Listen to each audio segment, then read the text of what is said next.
This is East Asia Tonight. Good evening, I'm Ateli Edwards. Tonight's top stories from East Asia. Super Typhoon Ragasa makes landfall in China's Guangdong province. The powerful weather system earlier battered Hong Kong with hurricane-force winds and torrential rains. Taiwan counts the costs of the megastorm, one of the strongest in years. At least 17 people are dead in the tourist hub of Hualien. Taiwan restricts chip exports to South Africa over security concerns after Pretoria tries to force Taipei's representatives to relocate to Johannesburg. And the outgoing Japanese Prime Minister urges reform for the UN Security Council. Shigeru Ishiba also tells the United Nations General Assembly the recognition of a Palestinian state is inevitable.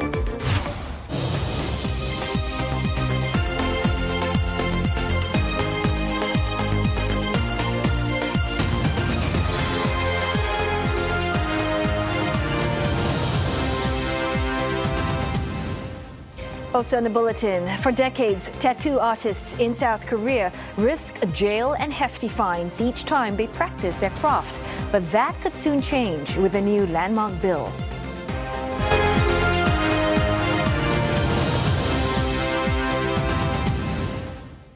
Super Typhoon Ragasa has made landfall on China's southern coast. Dubbed one of the strongest storms of the year, it has arrived from the coast of Hailing Island in Xinjiang city, carrying wind speeds of up to 144 kilometers per hour. Schools and businesses have closed across Guangdong province to brace for the impact. Cities implementing measures include Chaozhou, Zhuhai, Dongguan and Foshan. Emergency authorities say nearly 2 million people across the southern China province have been relocated. Our correspondents are keeping their eye on the storm. Let's start with Mei Wong in Hong Kong. Now, people in the city, May, are breathing a sigh of relief as Ragasa makes an exit. What is the situation like there? Indeed. I'm wiping down my camera so that you can actually see the background right now. Well, yes, Hong Kong authorities have indeed downgraded from Typhoon 10 to Typhoon 8 right now. But as you can see, well, clearly it's not the fact that it's not really subsided. The rain has just come down once again. However, but the fact that they've actually subsided or the fact that they've downgraded it also means that people are starting to come out a little bit more. Services are starting to resume gradually. For example, the MTR station that you see over here behind me, well, that place actually, you see a lot more people coming in, coming out, and also around the areas, well, the shopping district where I am right now, which is Causeway Bay, things are really starting to perhaps gradually improve with people walking around, simply because here in Hong Kong, many people don't want to stay cooped up inside their small apartments, and that's the reason why they're taking this moment to come out now, the fact that the typhoon signals have been downgraded. Also remember here that services will not be fully resumed until further assessment is being made. For example, the airlines and also the MTR and also ferry services and its high-speed railway as well. All of these services will take some time to have the authorities kind of oversee what exactly is going on and whether or not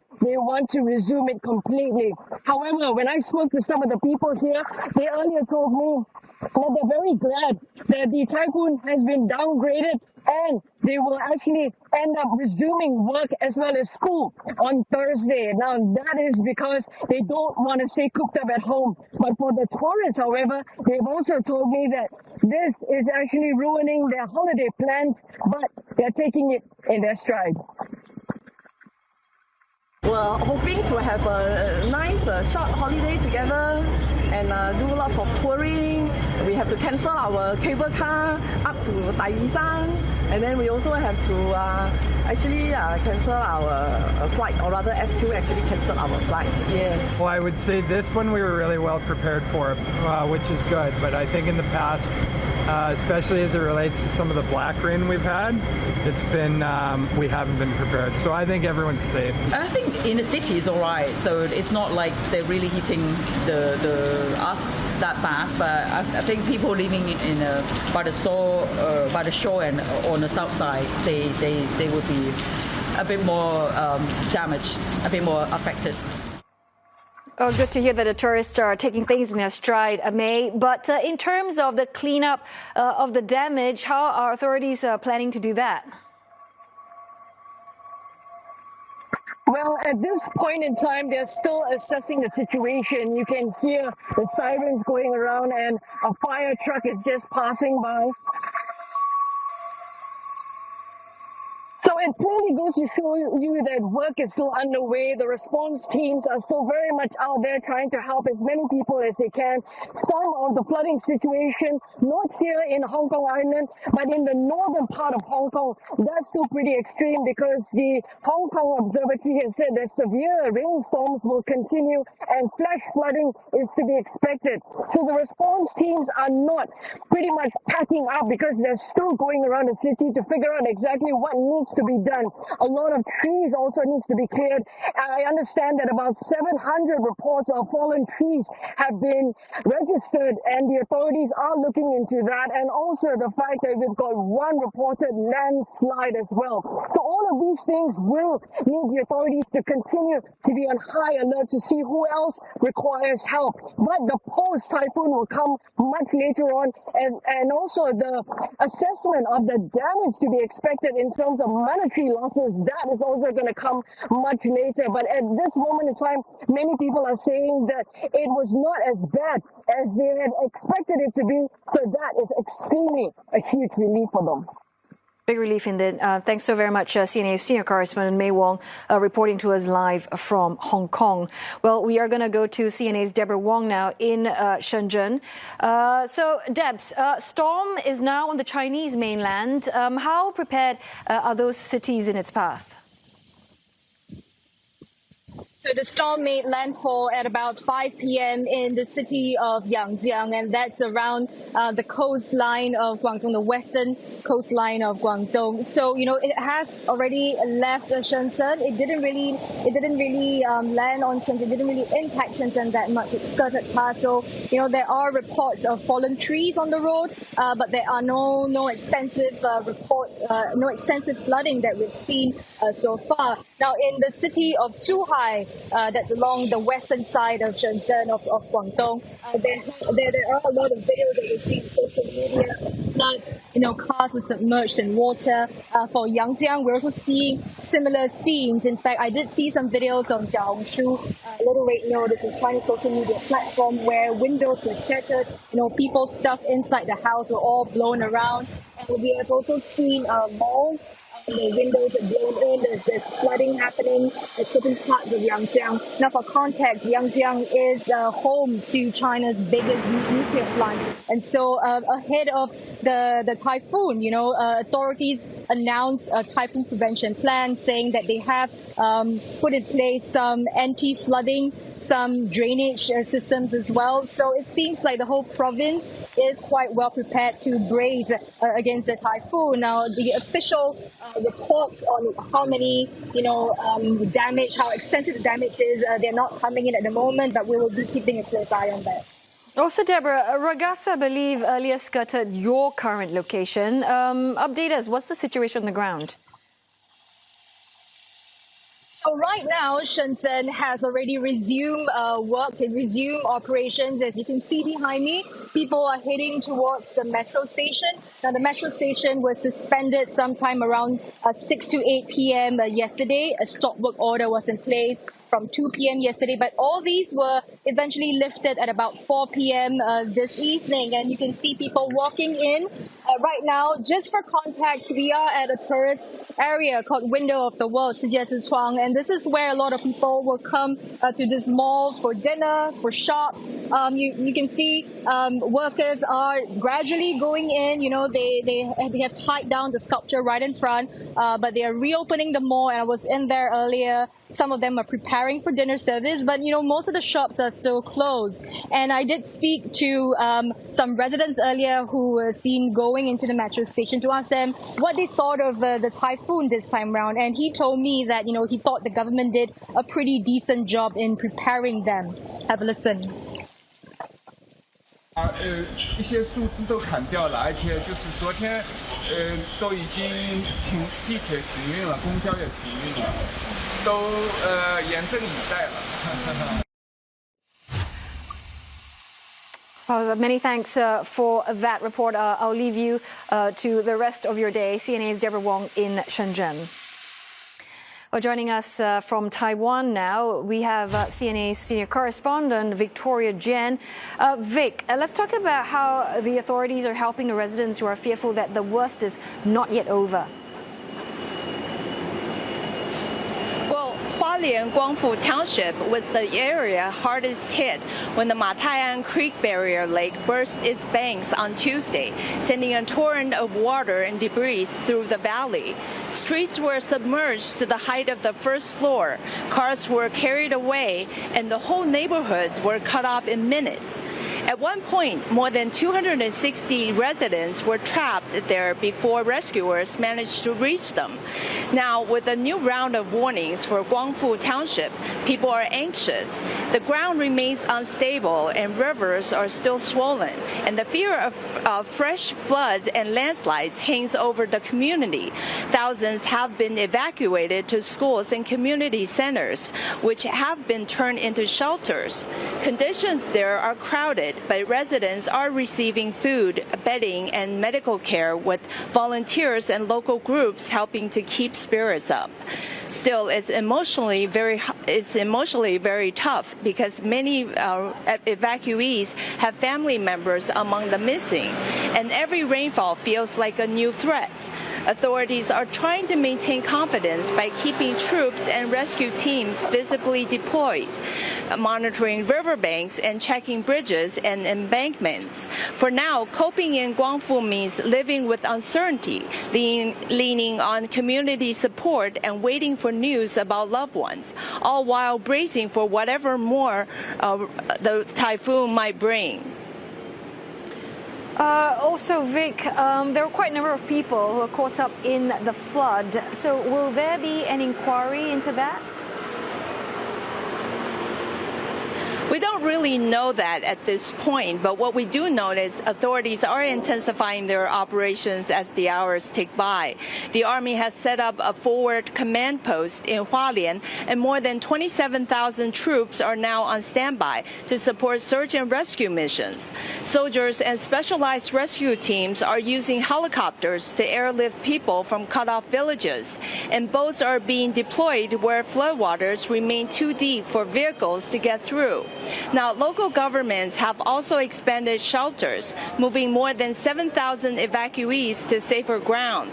At the same time, engineers are working to clear blocked highways and rebuild access so heavy equipment and ambulances can get in.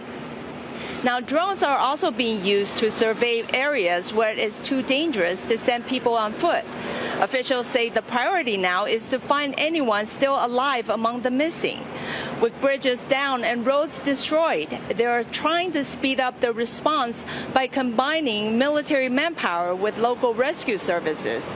Now, the government has said that it will commit every available resource until those unaccounted for are being found, and the rescue window is still open as teams continue to work through the night. Well, thanks so very much for that report. CNA's senior correspondent Victoria Jen, live from Taipei. Well, we're going to go for a short break now, but coming up on East Asia tonight, China's homegrown plane maker facing severe headwinds. Cormac reportedly slashing delivery targets for its flagship C919 jet by 2/3. And why competition could become less cutthroat among China's food delivery platforms.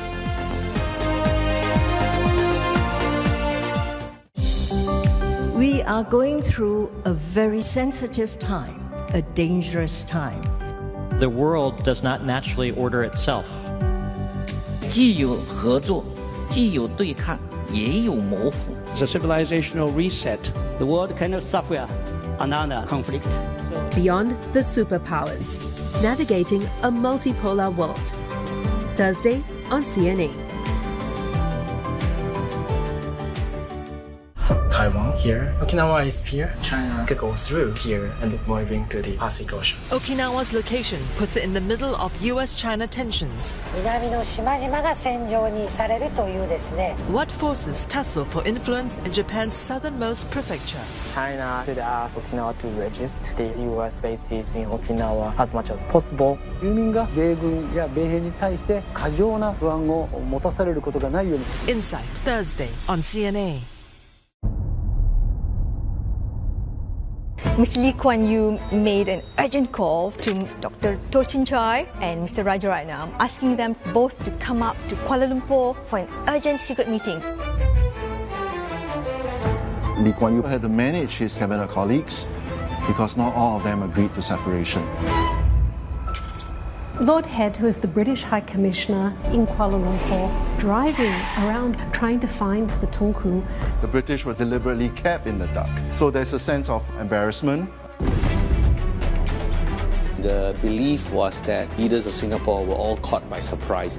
Now we know it was a negotiated separation. Lee Kuan Yew, who was emotional and exhausted, had not slept for 3 days.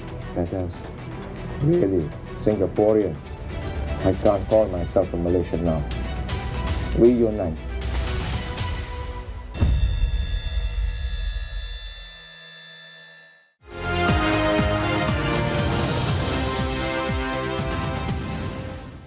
Hello there. Good to have your company on East Asia tonight. Well, we've got Roland Lim now standing by with the very latest in business news. So, Roland, let's talk about semiconductor powerhouse Taiwan. Apparently, they're pulling its chip card on South Africa. So what's that all about? You heard right, Oteli, yes.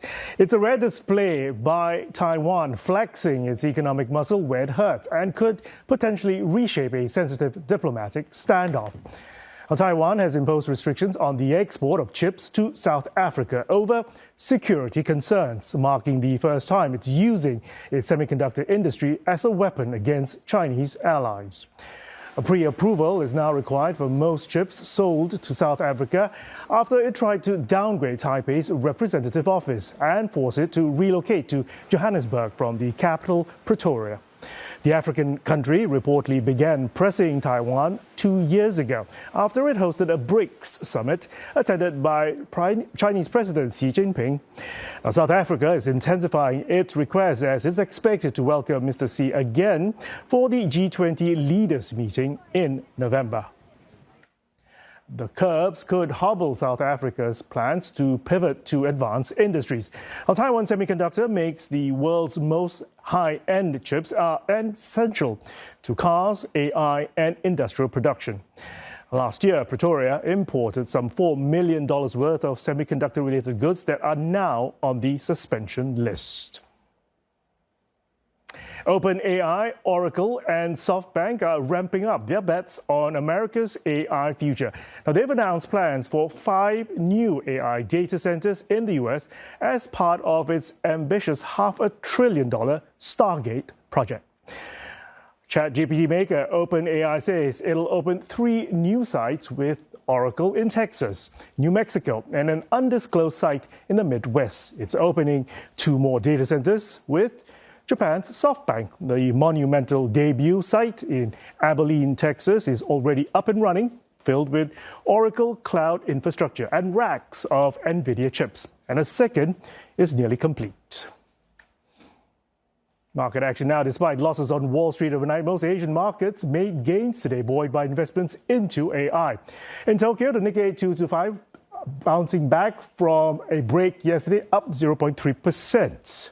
Managing close at a record high thanks to industrials and SoftBank. Now, this is despite data showing that manufacturing sector activity fell at its fastest pace in 6 months in September. In Seoul, the Kospi is taking a breather after it rose to a record high yesterday on the back of NVIDIA's deal with OpenAI. Asian chipmakers looking overheated to investors despite positive earnings scorecard from memory chipmaker Micron, which is boosting expectations of continued AI demand. Samsung shares the outlier, shares there being snapped up as it goes ex-dividend in 4 days' time. SK Hynix down by nearly 1%, and in Japan, Advantest down 0.6%.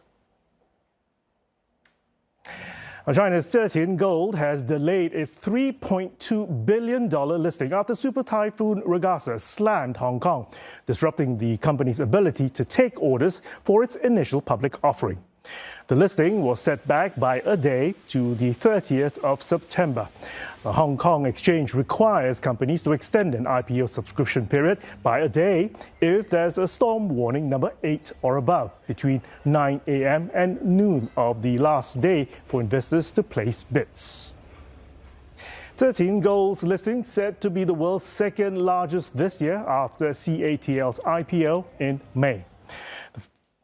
The financial hub has faced a number of weather-related delayed listings. The super typhoon also pushed back gold case watchmaker Shenzhen High Pine Precision Tech's IPO, which has a similar timeline to 13 Gold's. Now, China says it will no longer claim special benefits reserved for developing nations at the World Trade Organization, even as it continues to see itself as a developing country. Premier Li Qiang announced that Beijing will stop seeking special and differential treatment in WTO negotiations, and that's a step welcomed by the WTO chief.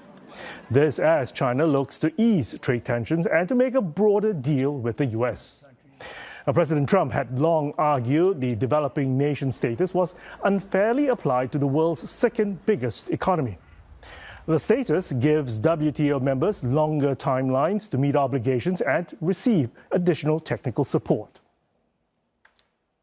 Still, China continues to identify as a developing state, positioning itself as a champion of the global South. Despite its rise as the biggest trading and manufacturing economy, China still lags far behind advanced nations in GDP per capita. The UN continues to classify it as a developing country. But the debate extends beyond trade. Now, in climate talks, developed nations are required to help emerging economies pay for mitigation efforts. But China's designation means it does not contribute. And that's a stance criticized by the West, given that China is the world's largest emitter of greenhouse gases. Some turbulence for China's homegrown plane maker COMAC.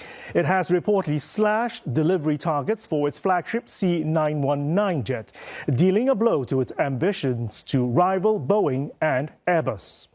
The state-owned firm is now said to aim to just deliver 25 planes this year, and that's down from 75. This as supply chain bottlenecks stall production. Now, COMAC relies heavily on U.S. supplies for critical parts, from engines to avionics. It faces fresh hurdles after Washington stopped export permits for key engine parts in July. Now, this year, the Shanghai-based company has delivered only 5 C919s to China's 3 biggest airlines, which had expected 32 jets. Despite strong domestic orders, the C919 has yet to win foreign buyers or to secure airworthiness certifications from the US and European regulators. China's market watchdog is taking action to rein in fierce competition in the world's largest food delivery arena, spurring a rally in shares of sector leaders Meituan and JD.com. Meituan stocks rising as much as 3% in Hong Kong today, but losing some of those gains. JD.com up by more than 3.5%. JD.com's entry into the market this year forced Meituan and Alibaba's Ele.me to jack up discounts in response. The new regulations include a cap on fees charged to restaurants and greater transparency around subsidy and discounts.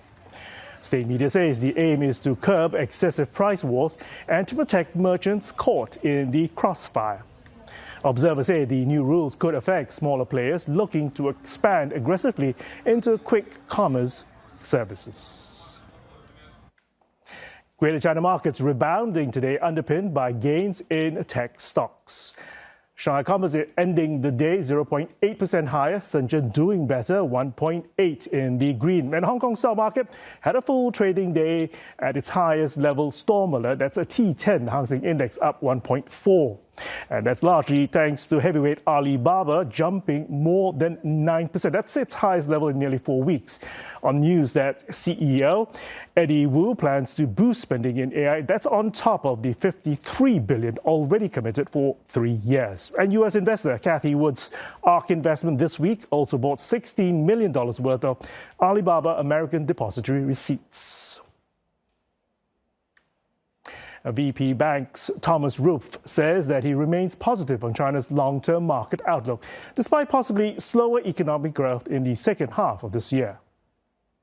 The macro picture is not going to change that. I think that's also where you see numbers are showing it, right? So from retail sales to property sales, we are going into a weaker second half where you also see the paybacks on the consumer goods itself. So also there we have to live with slower growth in the second half. And on the other hand, you have seen markets performing extremely well, where also the China is kind of afraid of reducing monetary policy at the moment because they don't want to increase the frenzy on the stock market side. But the good news is at the moment we see a better cooperation between the two countries. I think that's also the trade talks are ongoing. We still have the tariff deadline coming up in November, but we also expect that one to be extended again. I think we will not see a huge trade deal, but it will be a piece by piece meal. But if you look at the Chinese stock market itself, we have seen a huge rally. I think that's also where the foreigners have only stepped in now these days. They haven't been present there before, but we still expect a consolidation first before we will get back into the Chinese market. But in the long run, we are still positive on emerging markets, and with also the underlying trends still being intact. And that'll do it for the business news. Natalie. Thanks, Roland. Well, we are going to go for another break now, but coming up on East Asia tonight, Chinese President Xi Jinping pays a rare visit to Xinjiang to mark 70 years since it became an autonomous region. South Korea could soon nullify a decades-long ruling classifying tattooing as a medical procedure.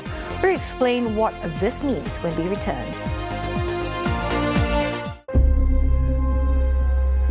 Mga ibang tao ngayon dito sa Pilipinas, hindi pa nila alam tong ganitong drugs na ganito na nakalagay sa vape.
All new on Singapore Hour.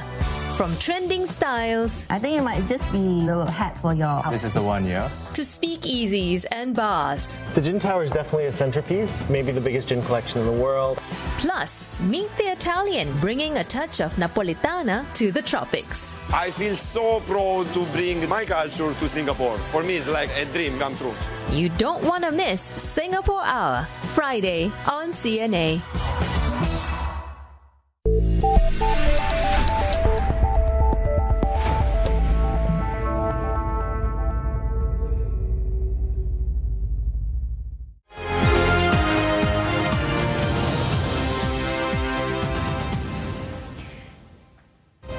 This is East Asia Tonight, and here are the headlines we're following.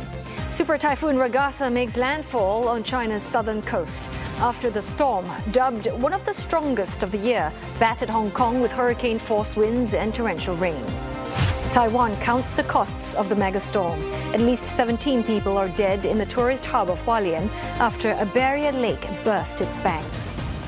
Taiwan curbs chip exports to South Africa over security concerns after Pretoria downgraded Taiwan's representative office by relocating it from the capital to Johannesburg. The former South Korean First Lady has appeared in court for the start of a corruption trial. It's the first time a former First Lady is facing trial in the country. Kim Kyung-hee, the wife of ousted former President Yoon Suk-yeol, faces charges including stock manipulation and taking bribes from South Korea's Unification Church. Now, she arrived in court wearing a black suit and white face mask, her first public appearance since she was arrested in August. In court, she asked for a trial by judge rather than jury. Her lawyers have denied all charges. Her husband, former President Yoon, is facing a separate trial on charges of insurrection.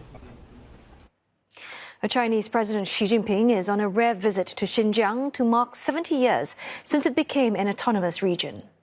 The Chinese leader arrived in the regional capital Urumqi yesterday, calling on ethnic representatives to work together for a beautiful Xinjiang. The vast territory borders several countries, including Kazakhstan, Afghanistan and Pakistan, and is home to several ethnic groups, including the Uyghurs, who are Muslim. The region has been hit by deadly attacks in the past and was the target of a counter-terrorist security policy for a decade.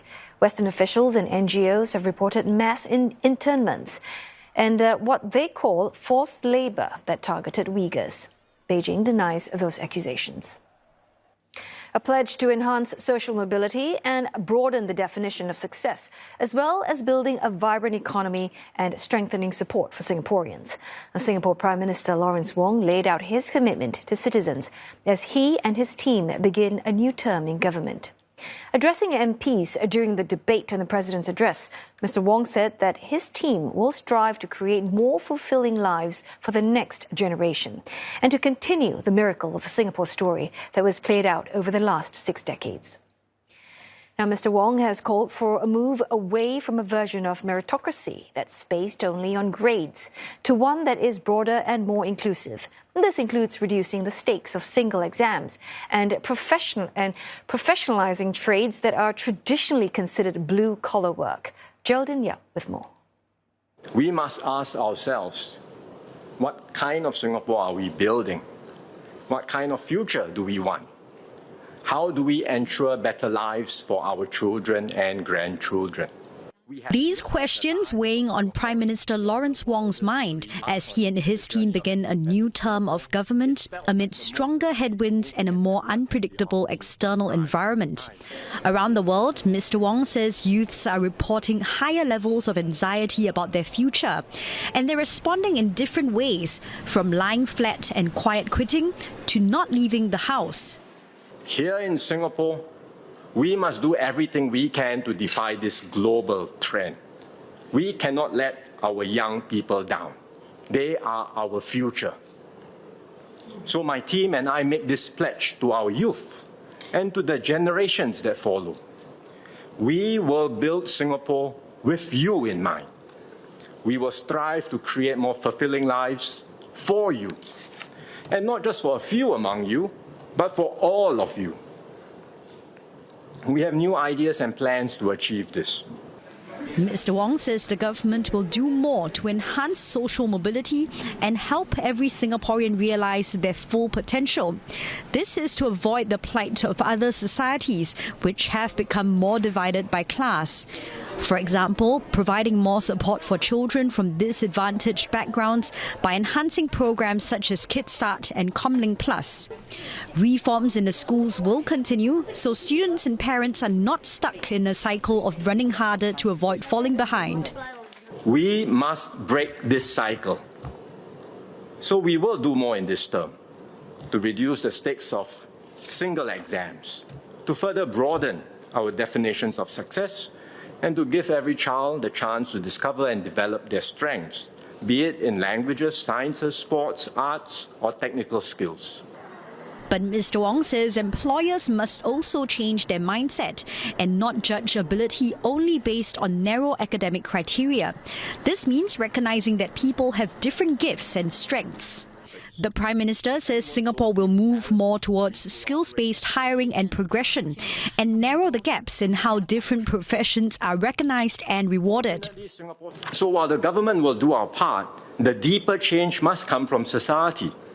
We must move from a narrow meritocracy based solely on grades to a broader and more inclusive one. Steps which we have been making already over the years, but we must continue to move more in this direction. A broader and more inclusive meritocracy that encourages excellence in every field, that values a diversity of abilities and talents, that accords dignity and respect to all forms of work and to the people who carry them out. He says that's how Singapore can keep social mobility alive, so all citizens can rise on the strength of their contributions and will be respected. Now, of course, you can catch more on PM Wong's speech a little later on Singapore Tonight. Well, unity can be a challenge in Indonesia. Along with President Prabowo Subianto, power is scattered among 961 regional leaders across the nation. Some have introduced unorthodox proposals, including a vasectomy for aid scheme. In this week's episode of the CNA Correspondent Podcast, Teresa Tang sits down with Kiki Sriga to discuss the eyebrow-raising scheme in West Java. Tell me about some of these unconventional schemes that some leaders have come up with. And I know one of them involves vasectomies in exchange for social aid. What is happening? 50 million people and about 7.5% of them actually live in poverty. So to combat poverty, to eradicate poverty, Deddy Mulyadi thinks that husbands who want to receive social handouts must undergo vasectomy so they don't have more children and increase poverty. And this is obviously very controversial because a lot of people are saying this is against human rights. Deddy Mulyadi, the governor of West Java, says it's not mandatory to undergo a vasectomy, so it's only for people who want to undergo a vasectomy. And should you want one, you will actually get about 500,000 rupiah, which is equal to around $30 US. Not a lot, actually. Analysts told me it's not surprising that local leaders come up with weird schemes because they need to ensure they're popular and they need to do it within the first 100 days so people know them. And you can catch the rest of that episode and other behind-the-scenes conversations with our global team of reporters on our podcast, CNA Correspondent. It's also available on our website, CNA or MeListen apps, as well as on Spotify and Apple Podcasts. Now, for decades, the tattoo industry in South Korea has operated from the shadows. Artists practicing their craft do so, knowing that they are breaking the law each time. But a new landmark bill could change their predicament. As a popular tattoo artist in South Korea, Song Jae-min is fully booked weeks in advance. But each time Song inks someone, he's committing a crime. The act requires a medical license. 알고 시작했지만 이게 법적으로 완화가 되고 분명히 달라질 거라는 확신이 있었습니다. A new landmark bill could soon end South Korea's tattoo artists' legal limbo. The Tattooist Act will allow non-medical personnel to give tattoos, nullifying a 1992 court ruling that deemed the act a medical procedure. Tattoo artists currently face up to 5 years in prison and more than $35,000 US in fines if caught. But the government does not aggressively enforce these rules. Public sentiment toward tattoos has also shifted. Once associated with gangsters and criminals, it's now more widely accepted as a form of self-expression, with people from all walks of life, including K-pop stars like BTS's Jungkook, Twice's Chaeyoung, and Big Bang's G-Dragon, willing to display their inked body. 너도 나도 다 하는데 TV에 나오는 사람들 굉장히 많잖아요. 국회의원들도 있고 뭐 연예인들도 있고 굉장히 제 주변에도 많은데 이게 불법이라고? 뭐 잠재적으로 나 그럼 범법자인가? 한 사람도 불법이면 받은 사람도 잘못됐다고 얘기할 수 있잖아요. If passed, the bill will be a victory for tens of thousands of tattooists in South Korea who have used rallies, constitutional appeals, and other means in their bid to get their work recognized. Coming up next on East Asia tonight, candidates vying to be the next leader of Japan's ruling party go head-to-head at a debate, setting out what they think are best placed to be the prime minister. And Shigeru Ishiba uses his last UN General Assembly address as the Japanese prime minister to call for Security Council reforms.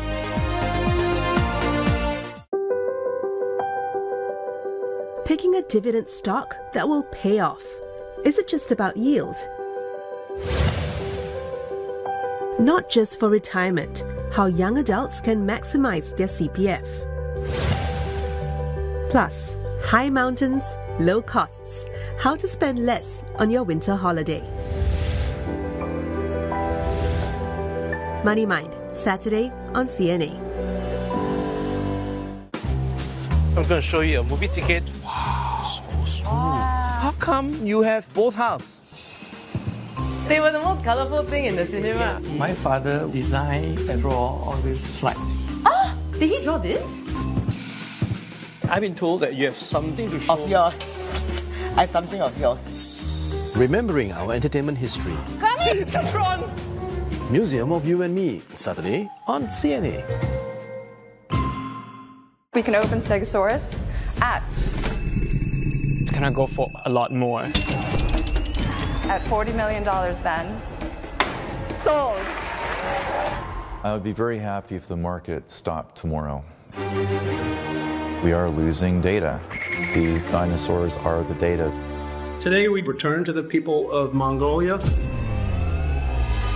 70-million-year-old dinosaur that was looted from the rocky sands of the Gobi Desert. You shouldn't be selling this stuff. And lo and behold, there was trouble. The government was going everyone that had Mongolian fossils. We were labeled as smugglers. That's a big Triceratops tooth.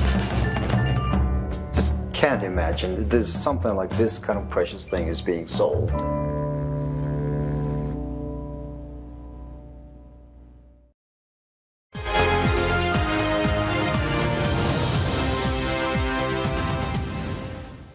Japan's prime minister says Tokyo's recognition of the Palestinian state was a matter of time, a question of when, not if, he said. Mr. Shigeru Ishiba told the UN General Assembly that the Israeli government's unilateral actions are unacceptable and that he was indignant at their recent statements rejecting the idea of Palestinian statehood. He also warned that if Israel continues to block a two-state solution, Japan would be forced to take new measures. Nearly 80% of UN members now recognize Palestine, but Japan has so far held back. Mr. Ishiba also called for reform of the Security Council, saying its gridlock is due to the veto power of permanent members. Now, the leadership race for Japan's ruling Liberal Democratic Party is heating up, with campaigning underway. The five contenders aiming to succeed party president and Prime Minister Shigeru Ishiba were questioned over their stance on policy issues, including ties with China and the US, at a closely watched debate at the Japan National Press Club in Tokyo. CNA's senior correspondent Michio Ishida has more. Candidates focused on the economy and rising cost of living during the debate, but foreign affairs was also in the spotlight, including Japan's relationship with China. Tokyo has been critical of Beijing's growing assertiveness in the East China Sea and South China Sea. Candidates stressed the importance of its alliance with the US to counter this. アメリカにとっては中国というのが最大の挑戦です。これに立ち向かっていく、対峙していくためには日本が一番重要なパートナーだと、この点を強調してですね、一緒にやっていこうと。Another candidate raised concerns over growing anti-Japan sentiment in China. 私自身が非常に気になるのは邦人保護の観点なんですね。もう3万拠点があって10万人近いその在留邦人がいらっしゃると、その中で実際に邦人が拘束されている中でこれからもそういうリスクというものは存在し続けると思っています。 Candidates were also questioned over their stance on the Palestinian territories. Japan is not among more than 150 United Nations members that recognize it as a sovereign state. But Prime Minister Shigeru Ishiba has said it is not a matter of if, but when, a point echoed by some candidates. いつするかに一歩進めたというふうに考えております。で、その承認した国もあります。で、その結果どうなったかと、現状が改善されているかと。But the response of Agriculture Minister Shinjiro Koizumi, one of the top favorites to succeed Mr. Ishiba, according to media polls, was more ambiguous. 私がもしも総理総裁になった暁にはしっかりと国際情勢の変化などもしっかりと説明ブリーフを受けた上で総合的な判断が必要だと思います。Former Economic Security Minister Sanae Takaichi, another front-runner who faced off against Mr. Ishiba in the runoff in the previous leadership race, criticized Mr. Ishiba for his perceived inaction in foreign affairs. 安全保障環境は日本にとってものすごい厳しいです。これは核の最前線に国土を構えている3カ国は核保有国で全て隣国ですから非常に厳しい。で、自分の国は自分で守らなきゃいけない。日本の外交ですけれども、ちょっと存在感が薄くなっている。During the 12-day campaign period, candidates are hosted to several debates, with the one at the National Press Club regarded as the most challenging, as they face questions from other candidates and veteran journalists. In fact, analysts say their performance at this debate in the previous election influenced the votes of LDP rank and file members. The party's presidential election will be held on the 4th of October. Michio Ishida, CNA, Tokyo. U.S. President Donald Trump has delivered a fiery and scathing attack on globalism and the United Nations at the world body's annual General Assembly in New York. In the nearly hour-long speech, he said that countries were being ruined by immigration and called climate change the greatest con job ever. Mr. Trump questioned the purpose of the UN, saying all it had given him was a broken escalator on his way in and teleprompter issues. Tony Waterman has been tracking developments for CNA and files this report from the UN headquarters in New York. This was one of Trump's strongest anti-globalist, America first, Trump first speeches of his political career. He laid out a vision of the world that centers around isolationism, at one point saying that if countries don't stop letting in people they have nothing in common with, their countries are going to fail. This is the absolute antithesis of the UN's multilateral vision of countries working together, even if they're at odds, to solve global issues and secure peace.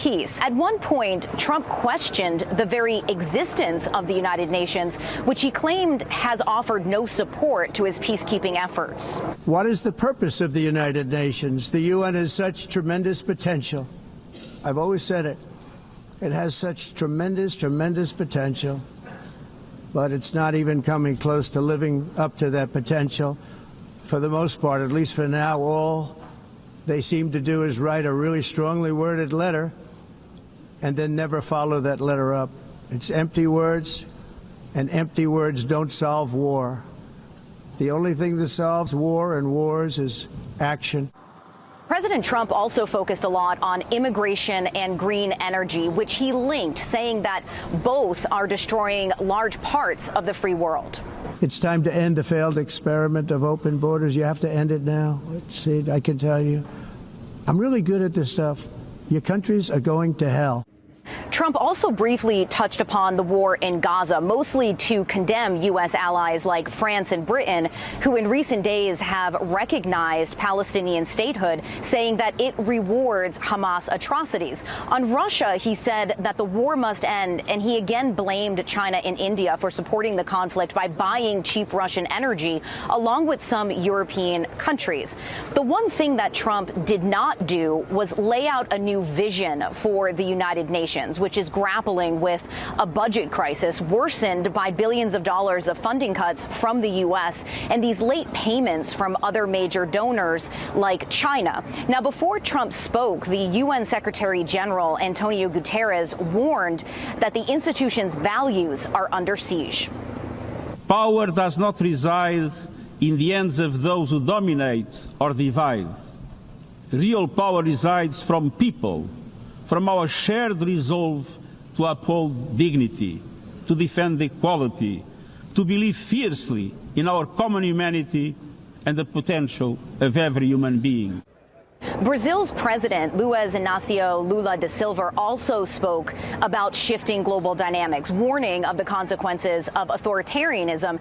And in a thinly veiled message, he condemned unilateral attacks against his country. This comes, of course, after President Trump hit Brazil with 50% tariffs over the prosecution of former president and Trump ally Jair Bolsonaro, who has been convicted of trying to overthrow the government. Não há justificativa para as medidas unilaterais e arbitrárias contra nossas instituições e nossa economia. A agressão contra a independência do Poder Judiciário é inaceitável. Esta ingerência em assuntos internos conta com o auxílio de uma extrema-direita subserviente e saudosa de antigas hegemonias. There are still dozens of world leaders who will be speaking here at the United Nations this week. But on day one, a theme seems to be emerging, that the world is increasingly divided along ideological lines that seem to be widening, not receding. For CNA, Tony Waterman at the United Nations headquarters in New York City. Esther Brimmer, a James H. Binger Senior Fellow in Global Governance Council on Foreign Relations, joined CNA earlier, and she explained how President Trump's rhetoric and tone has shifted since he last spoke at the UN General Assembly 6 years ago. President Trump gave an important speech, and I would suggest that he has actually developed ideas that were present in his first administration, but he's greatly expanded them. So if you look at the first four speeches he gave during his first term at the UN, he mentioned immigration and migration. He's always been very wary of the benefits of migration. He, in this speech, doubled down on his objections and criticism of the movement of people, especially movement of people irregularly into the United States and into other countries. And so he was particularly vocal on two issues: on migration, comments to the gathered diplomats saying that their countries were being harmed by migration, and particularly by unregulated migration. And he attacked the efforts to build a green economy. Two fundamental issues. And so that, in a sense, he has been consistent in these areas, but now he's expanded his emphasis, and that his main message to the international community was that he sees the world as a world of states. He does not talk about the community amongst people beyond states. He does not, he in a sense undermines the grounds for important issues like human rights and other issues which transcend the interests of the sovereign states. He's about the power of governments, and he's about a very limited and focused understanding of culture and society. And that was on display. Right. That's what we heard in the speech. South Korea's drug watchdog says that it will seek information from relevant companies after U.S. President Donald Trump linked the use of Tylenol by pregnant women to autism. The country's drug regulator said although the U.S. announcement contained, quote, little substance, it will still review the opinions and documents provided by companies. The World Health Organization, meanwhile, has emphasized that there is no link between autism and paracetamol use during pregnancy. It stresses that there is no conclusive scientific evidence that confirms such a connection. The WHO has advised those who are pregnant to follow the recommendations of their doctors or health professionals and reminded that any medicine should be used with caution during the first 3 months of pregnancy. He also said that robust and extensive evidence exists showing that childhood vaccines do not cause autism. Health experts from around the world have rejected Mr. Trump's warnings. EU regulators also clarified that evidence linking the painkiller and vaccines to autism remain inconsistent. American drug manufacturer Kenvue is bracing for a spike in lawsuits over its popular over-the-counter painkiller Tylenol. Reports indicate that the government's announcement could ignite thousands of new lawsuits, as previous claims alleging the medicine caused a disorder could be reinvigorated. Kenvue says that Tylenol is safe and that there is no scientific proof that it is linked to autism. And that wraps up Wednesday's edition of East Asia Tonight. Don't forget your headlines anytime at CNA.Asia. We're also on Facebook and YouTube. Thanks for watching.